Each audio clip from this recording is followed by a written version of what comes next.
ಮೈಸೂರು ಇತಿಹಾಸದಲ್ಲಿ ನಾಡು ಉಳಿಸಿದವರು ಮಹಾರಾಣಿಯರು ಅಂತ ಹೇಳಿದ್ದೆ. ಹೇಗೆ ಅಂತ ಹೇಳ್ತೀನಿ ಕೇಳಿ. ಇಮ್ಮಡಿ ಕೃಷ್ಣರಾಜ ಒಡೆಯರನ್ನು ವರಿಸಿ ಅರಮನೆಗೆ ಬಂದ ಲಕ್ಷ್ಮಮ್ಮಣ್ಣಿಯವರು ಅಲ್ಲಿಂದ ಸುಮಾರು 50 ವರ್ಷ ನೋಡಿದ್ದು ಕೇವಲ ವಂಚನೆ, ದ್ರೋಹ, ಮೋಸ, ಕೆಲವು ತಮ್ಮವರಿಂದಲೇ ಚಿಕ್ಕವು, ಇನ್ನು ಹೈದರ್ನವರಂತಹ ರಾಜ್ಯ ಕಬಳಿಸುವವರ ಸಂಚು. ದುರಂತ ಅಂದ್ರೆ ತಮ್ಮ ಪತಿಯ ಸಾವಿನ ನಂತರ ಇವರು ಮಹಾರಾಣಿಯಾಗಿದ್ದರೂ ಸಹ ಅದು ಕೇವಲ ಹೆಸರಿಗಷ್ಟೇ.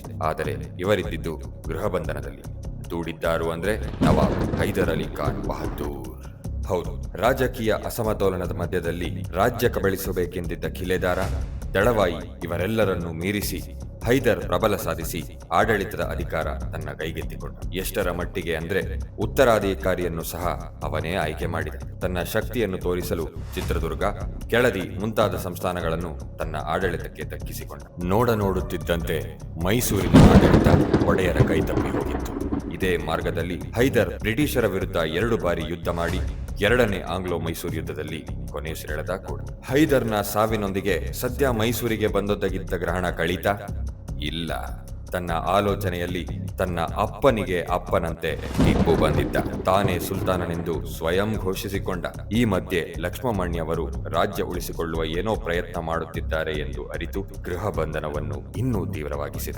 ಇನ್ನೊಂದು ಕಡೆ ಅತಿ ಕಿರಿಯ ವಯಸ್ಸು, ರಾಜ್ಯ ಉಳಿಸಿಕೊಳ್ಳುವ ಜವಾಬ್ದಾರಿ, ಮಕ್ಕಳ ರಕ್ಷಣೆ, ಪ್ರಜೆಗಳ ರಕ್ಷಣೆ, ರಾಜ್ಯ ಉಳಿಸಿಕೊಳ್ಳುವುದಾಗಿ ಪತಿಗೆ ಕೊಟ್ಟ ಮಾತು, ಇದೆಲ್ಲದರಿಂದ ಬಂದಿಯಾಗಿದ್ದರು ಲಕ್ಷ್ಮಮ್ಮಣ್ಣಿಯವರು.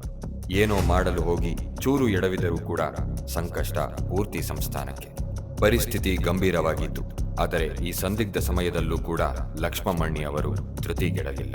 ತಾಯಿ ಚಾಮುಂಡೇಶ್ವರಿಯ ಮೇಲೆ ಭಾರ ಹಾಕಿ ತಮ್ಮ ಆಪ್ತ ಸಲಹೆಗಾರರು, ನಂಬಿಕಸ್ಥರು ಆದ ಪ್ರಧಾನ ತಿರುಮಲರಾಯರನ್ನು ತಮ್ಮ ಪ್ರತಿನಿಧಿಯಾಗಿ ಬ್ರಿಟಿಷರ ಬಳಿಗೆ ಕಳುಹಿಸಿ ಸತತವಾಗಿ ಸರ್ವ ಪ್ರಯತ್ನವನ್ನು ಮಾಡಿ ಪ್ರಾರ್ಥಿಸಿ ಅಂಗಲಾಚಿ ಮೈಸೂರಿನ ಮೇಲಿನ ಧೋರಣೆಯನ್ನು ನೀಗಿಸಿ ನ್ಯಾಯವಾದ ಉತ್ತರಾಧಿಕಾರಿಗೆ ಸಿಂಹಾಸನವನ್ನು ದಕ್ಕಿಸಿಕೊಡುವಂತೆ ವಿನಂತಿಸಿಕೊಂಡರು.